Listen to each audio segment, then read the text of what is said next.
Hi guys, this is Dino here with the GD review, again bringing you another review on this. This is not a kind of a review, this is something a little bit different to what I normally do, but yeah, just to give you a little bit of an insight.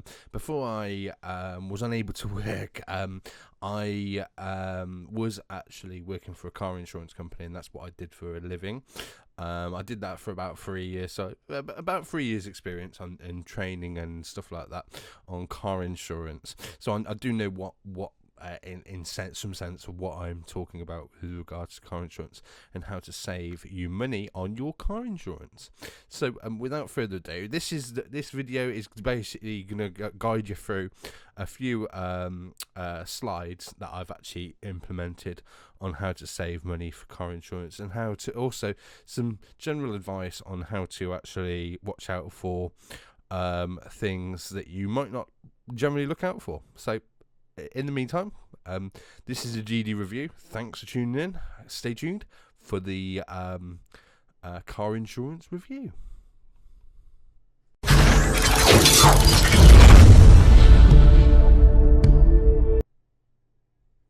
Hi guys, thanks for staying tuned for the car insurance review. Just so what I'm going to do now is I'm going to obviously not waste time. I'm going to try and get this done within one video if I can. I don't want to make the video too long though, so at the moment it's already about 1 minute, 1.5 minutes with me rambling on. So without further ado, I'm going to go to the next slide just to give you a bit of more insight on what to look for and how to look at your renewals. So this one is entitled as How to Handle Renewals.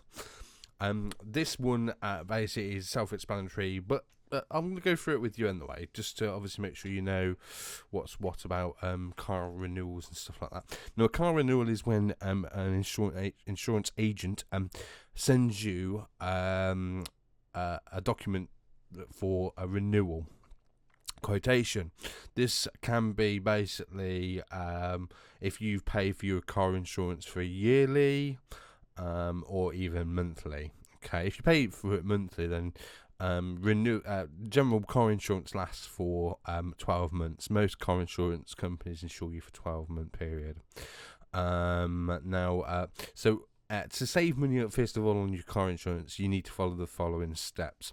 Phone your current insurance company to see if they are able to do anything better on the renewal sent.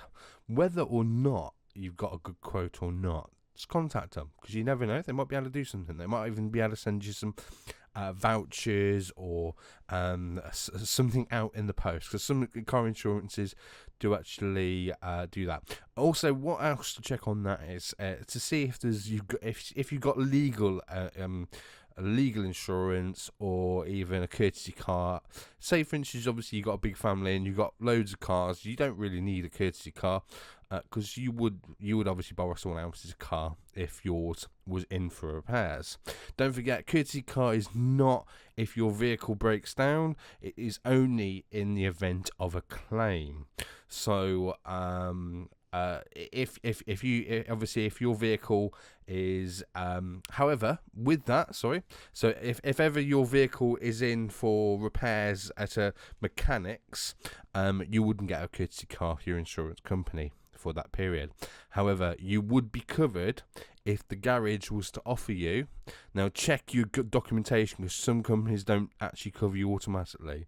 So it would actually say in your documentation, in your insurance details, some insurance companies do cover you for up to 7 days for a courtesy car, and they would insure that courtesy car. You wouldn't need to phone them for up to 7 days. So check your level of cover, and that's another way to obviously get another vehicle if you do need one.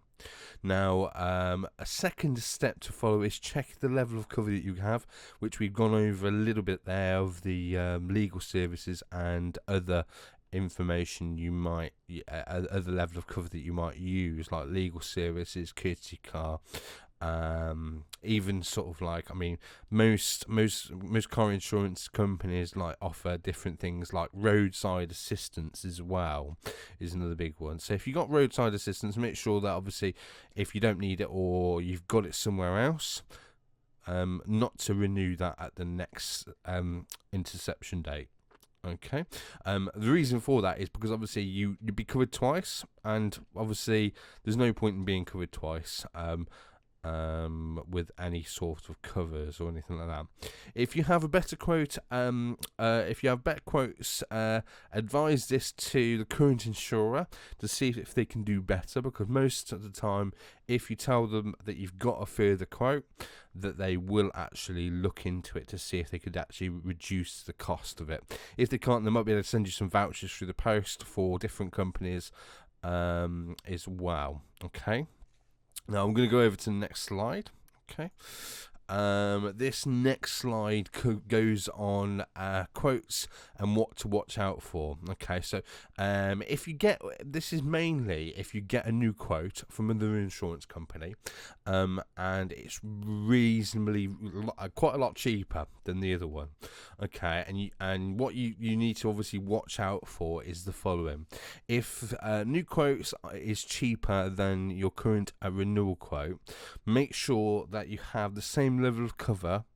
Some companies offer free courtesy cars and some charge for it. Now don't forget that, that's very crucial, because I know a few, I'm not mentioning any car insurance companies on YouTube or anything like that. Some car insurance companies do actually offer free legal cover and free courtesy car.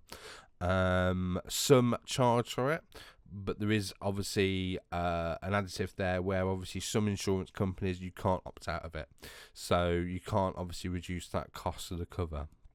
Mileage, in my experience when dealing with members of the public and their mileage, what you would get is you get customers coming through to you and they would say average. I always use the average. I have used the average of 1,000 miles.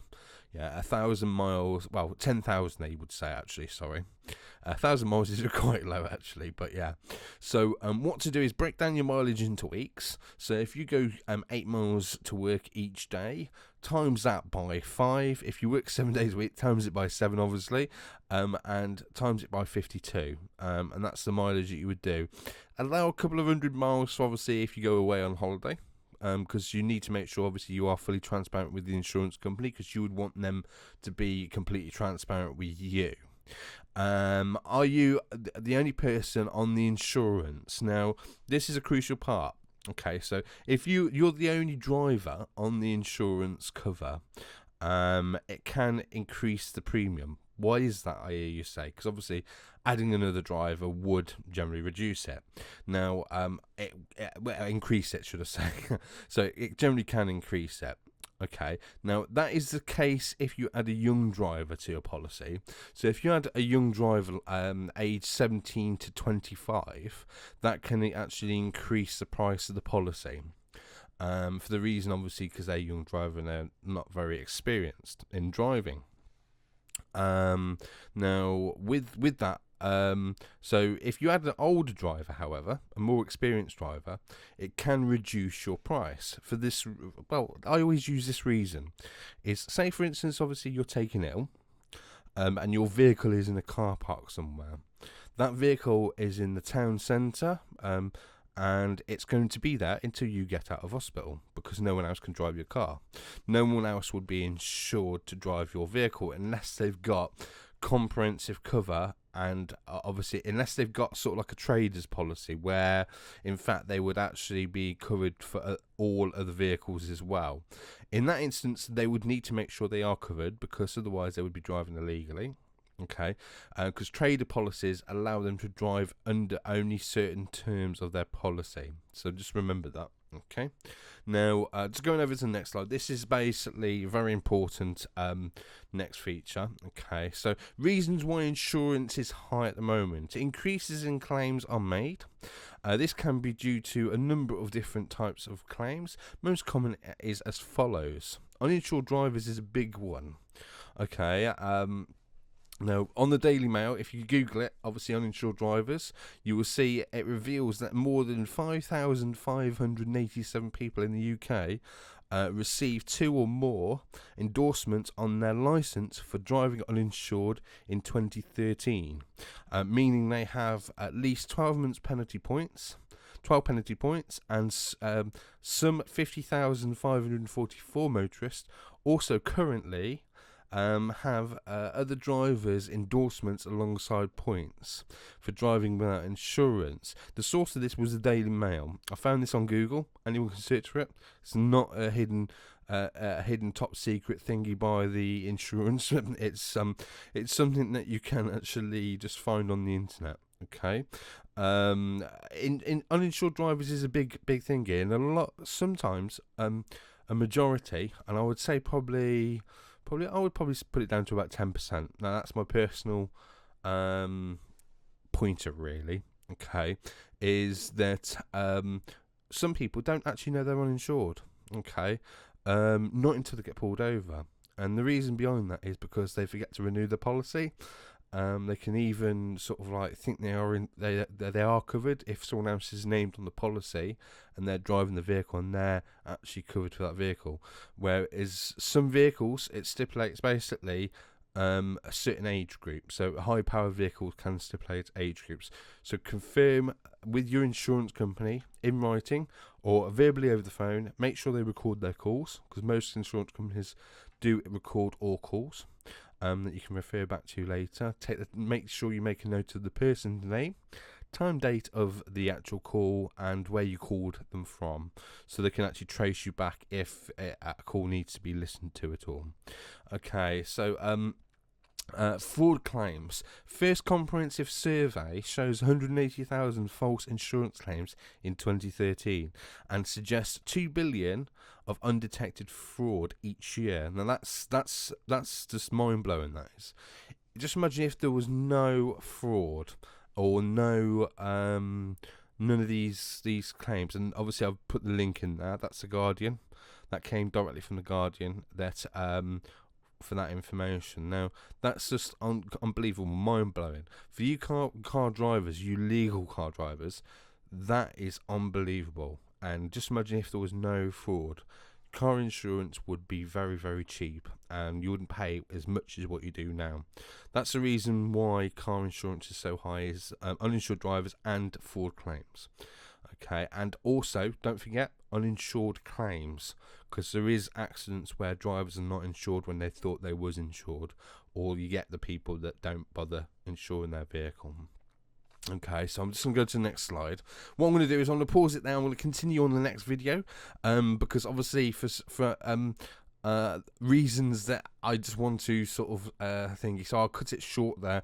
I'll continue on the next video because I don't really want it to be too much of a long video. I know that I have got quite a bit to go over. So back shortly.